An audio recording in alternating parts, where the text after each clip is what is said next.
Now for our story. It was the afternoon following Bill Meade's return from the Army Separation Center in Oregon. He had talked with Kit just after his arrival in Wakefield, had told her he wanted to file suit for divorce immediately. But Kit had refused, had defiantly insisted she had no intention of divorcing him.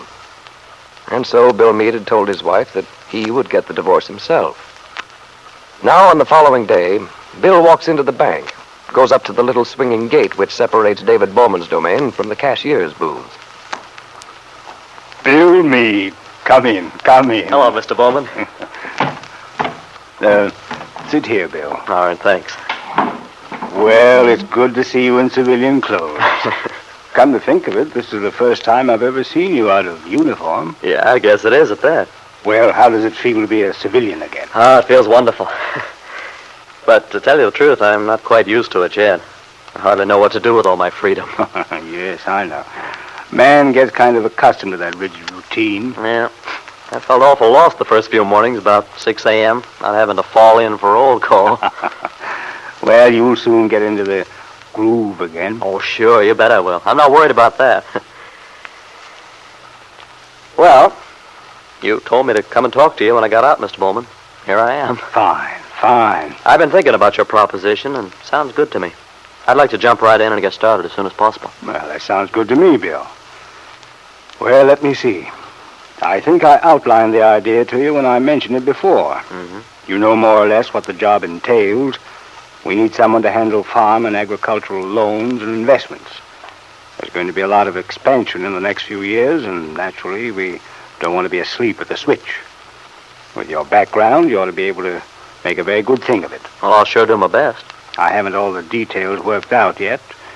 I'm so swamped at the moment that I'd rather not go into it today. Oh, sure, that's all right. I just want you to know that I'm ready whenever you give me the go-ahead. Good. Why don't you come up to dinner tomorrow night?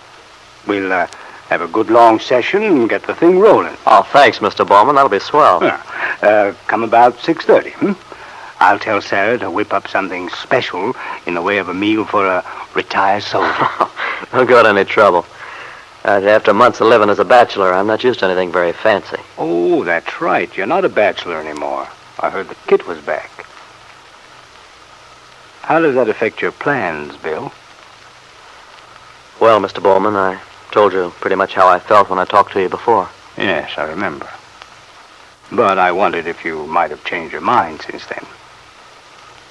Have you seen Kit since she came home? No, I haven't. Haven't seen Kit or the baby. But I understand he's a very fine youngster. Oh, yeah, he is. Quite a little guy. Well, that's good. I'm glad it turned out that way, that the child is healthy. But I imagine that makes it even harder in a sense. Yeah, it does. But I still feel that a divorce is the only answer for Kit and me. There's just no other way. Well, the whole thing is very unfortunate. You know, as a rule, I make it a practice not to express an opinion about what other people should do with their personal lives. Oh, sure, I understand. I don't expect you to. But in this case, I must say I agree with you, Bill. It's too bad things are the way they are, but personally, I can see no solution except a divorce. Well, I'm glad you feel that way, Mr. Bowman. See, I realize that a lot of people, not knowing the background, are going to regard me as, well, pretty much of a heel. And still, I have to stick by my guns. Of course you do, Bill. Kit must understand that, too. Yeah, but that's just the trouble. She doesn't. No? How do you mean, Bill? Kit's refused to get a divorce. And I'm surprised that she feels that way, too, because it seems to me she'd realize that it's something we have to do. Well, Bill, I'll confess I'm not entirely surprised. I think I understand her reasons. I wish I did. It's the old story, Bill. Kit's very much like her father in a lot of ways. Yes, she is, I know that. But even so...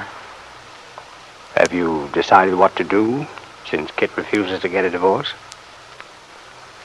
Well, I don't know if I did the right thing, Mr. Bowman. It wasn't very sporting of me, because I know it's generally the idea that the woman should file for the divorce. But it seemed to me there was only one thing I could do. I told Kit I'd get the divorce myself. I see. Well, it's too bad Kit has the stubborn Calvert streak. But she has, and That's that. As I told you before, it's not my affair, Bill, but I must say I don't see what else you could have done. And I only hope that someday Kit will realize that herself. I hope so, too. But I'm rather inclined to doubt it. Well, of course, that would depend on her getting away from Ben's influence. Yeah. Well, the best thing to do is to get started and get it over with. Do you have a lawyer? No. Well, I think I know the very fellow who can handle the case for you. An old friend of mine. McKillop's his name. Angus McKillop. We call him Mac. He wouldn't be Scotch by any chance. Oh, yes, indeed, he is. He's quite a character. I think you like him, too. Doesn't say much, but everything he says counts. Well, sounds like a good man. Suppose I give him a ring and tell him you're coming over.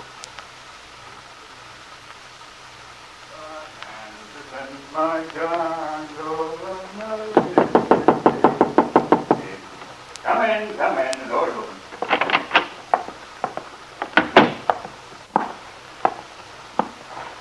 Mr. McKillop? Mac, just call me Mac, everyone does. I just saw Mr. Bowman. I know, sit down, lad, sit down. You don't need to tell me anything, I know all about you. You do? But... Look, lad, this isn't a very big hamlet. There's not much to do but talk. And a lawyer's job is to keep his eyes open and his mouth shut. Well, that sounds like a pretty good rule for everybody to follow. It's a good rule, you're right. But nobody has that much sense. Except me, of course. Well, what I wanted to talk to you about was... Come on, lad, come on, out with it. If it's worth thinking, it's worth saying. Okay. I wanted to talk to you about getting a divorce. A divorce, eh? From my daughter, Ben Calvert. Her name is Kit. She returned from California not long ago with a baby. A little boy. Well, you really do know the setup, don't you? Of course I do. I know the Calverts for a long way back, too. You may have trouble. But don't worry, we'll take care of it. Well, what I thought was that maybe if I started proceedings, Kid would realize that I really mean it.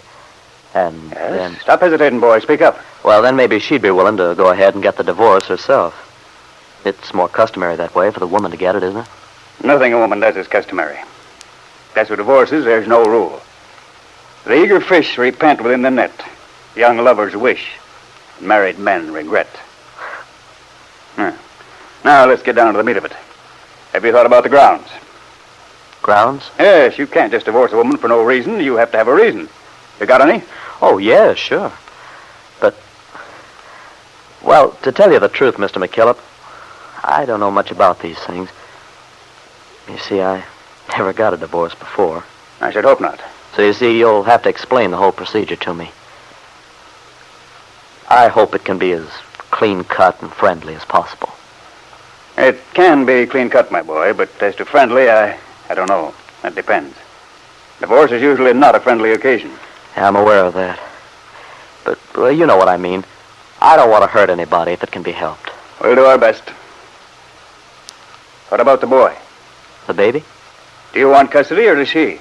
You'll have to settle that. Well, I hadn't thought about it. I mean, I want to be responsible for the child, to support it, but... You'll have to think about it very carefully. Well, think about it and let me know. I have an appointment now. You'd better come back tomorrow. Be prepared to answer a lot of questions. Make up your mind what you think. And remember, the main question is, what about the child? Yeah. Okay. Well, thanks, Mr. McKillop. I'll be here tomorrow morning. Goodbye. Goodbye, lad. And remember, the question of the child is the most important one. Bill Meade walked slowly down the stairs of the office building. The lawyer's abrupt manner had startled him at first, but before he left, he had complete faith in the man. And McKillop's last words still rang in his ears, the decision he must make. What about the child? That would be a hard question to answer, Bill realized. And yet, he must face the question. He must decide at once what would be best for the child, as well as for himself and Kit.